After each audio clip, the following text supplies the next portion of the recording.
Obbie, I hope you come back. I wanted to end properly. Oh, please. I hope that Obbie West comes back. Obbie, please. Please come back, Obbie West. There he is.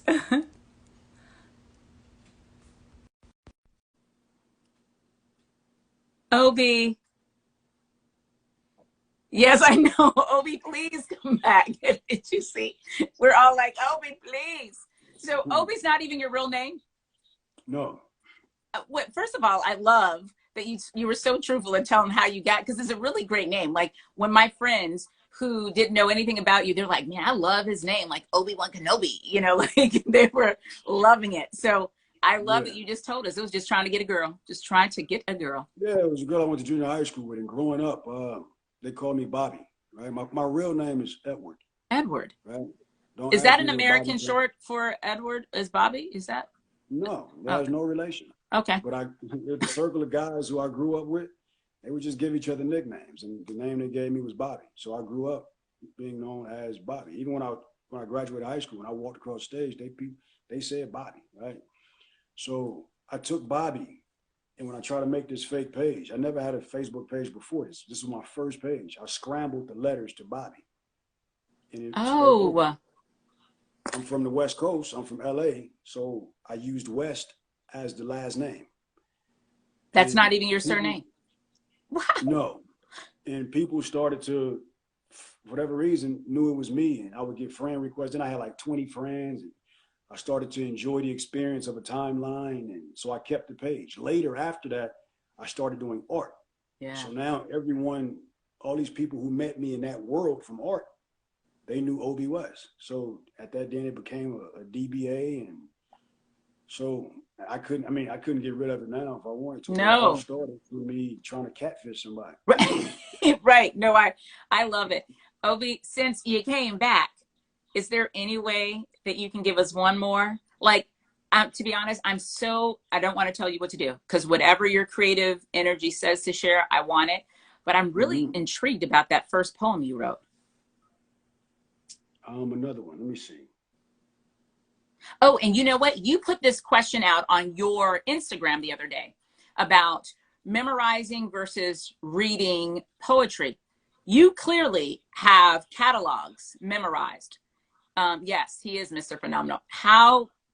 Uh, how do you memorize all of this massive Rep, amounts of material?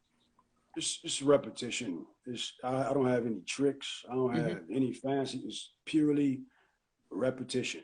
mm-hmm. Um, Repetition. I say a line, then I say the next line, then I say those two lines, then I say the third line, then I say all three lines, and I say the Right, fourth line, and so forth and so on. It's just repetition. So first right, you memorize the words. Once the words are memorized, then you internalize it to where now you can the emotions associated with everything you say is natural, and so it's just all repetition. And after you do something for so long, the memorization process becomes easier. When I first started writing poetry, it might take me 2 weeks to memorize a 2 minute poem, to where now that takes 30 minutes, right?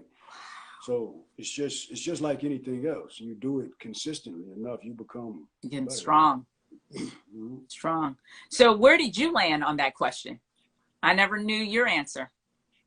um, I have mixed emotions, and I will say some of the responses I received, they they swayed me one way or the other. But the way I look at it is, I think it's actually absolutely situational, right? Yeah, If that's where I think I'm a I landed. spoken word artist, if I'm a spoken word artist, and or poetry is just something I enjoy doing as a hobby, Mm-hmm. there's absolutely no problems with me not memorizing and reading what I have to say off of a paper, right? Mm-hmm. If I have aspirations to do this on a higher level, if I want to now infiltrate Hollywood and try to do this to where I'm on a set with a bunch of actors, Mm-hmm. then of course I need to be able to demonstrate that I can retain information and that I'm not confined to this paper, right? If a Hollywood scout comes to a place and they're looking for somebody to inject into one of their situations, how marketable am I going to be if they see me and I'm the one who's reading all minds from a paper, but the Right. person who came after me recited it Yeah. the same way that their actors are reciting anything. So when you look at it from that aspect, you're probably more marketable if you're able to memorize the information. Sure. If you just look at it from a personal aspect and you just want to express yourself, you can read it off your hand, however, just long as you can express yourself. Right. So the main thing of poetry is personal liberation. However you go by getting that personal liberation is absolutely up to you. There's no right or wrong. But now when you start looking to do it on a professional realm, Mm-hmm. in order for you to be marketable, you may have to demonstrate that you have the ability. Yeah. I like where you're going. You're not going to make a moral judgment on whether it's good or bad, but you're saying depending on what outcome you're looking for, one might serve you better than the other. And so you need to think about that. Absolutely. Mm-hmm. What you gonna give us? What you gonna give us? Debt. Oh man, I am so enjoying you. Thank you. I cannot tell you how much I'm enjoying you. So please. Why is debt so dominant in our lives? Debt, the act of having less money than you need to satisfy your expenses. Why is debt so dominant in our lives? And why does it seem like getting paid just to pay debt is one of life's cycles and we're all just menstruating? Allah Talam AC, the devil's in the details, I key. So your paychecks aren't checking the block. The system is set up to make you a slave to your wages. For ages, banks and colleges have been thriving off miseducation and bad decisions. Institutional cash cows, institutional education will sell you core classes not at all conducive to the average future. They'll teach you about electrons and neutrons to try to neutralize your brain power. In the meantime, they're raking in cash by stuffing your asses in these classes. Student athletes are forced to believe that paid school matches the millions that are being made on game day. So they're selling his jersey to pay this coach outrageous wages, but the star receiver's working the drive-through ringing up potato wedges. The core curriculum doesn't have a section for money management. No, but they'll teach you about the Santa Maria. But I guarantee you, you can't call Christopher Columbus when you're having problems with the credit bureau.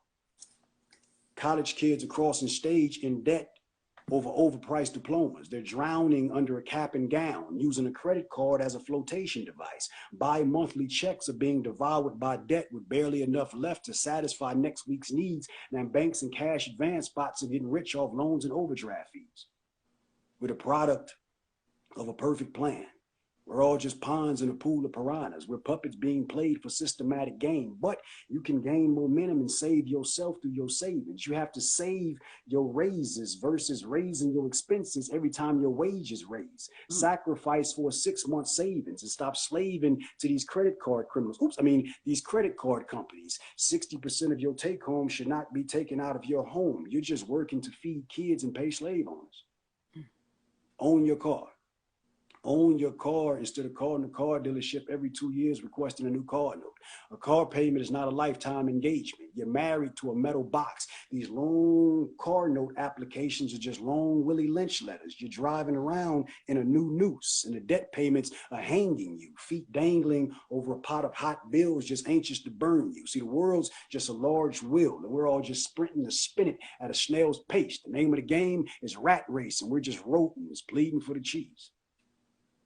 You've worked too hard for money. Now it's time to figure out how to make your money work for you. Now, you can remain broke if that works for you, but I would say save and stop spending to impress people who are likely doing worse than you. You better bring it. It is fully been brought. God, dog. Obbie West. Thank you, thank you, thank you. Thank you for giving me your time. Thank you for sharing space with me. I feel so honored, and I am so excited to share you with the people who follow me and know me, because you are going to infuse their world with all of the love and intelligence that you bring. And I just want you to know that I see you, and I love that you're here. I appreciate the opportunity. Thank you. You have a beautiful day, Mr. West. You do the same. Bye. All right.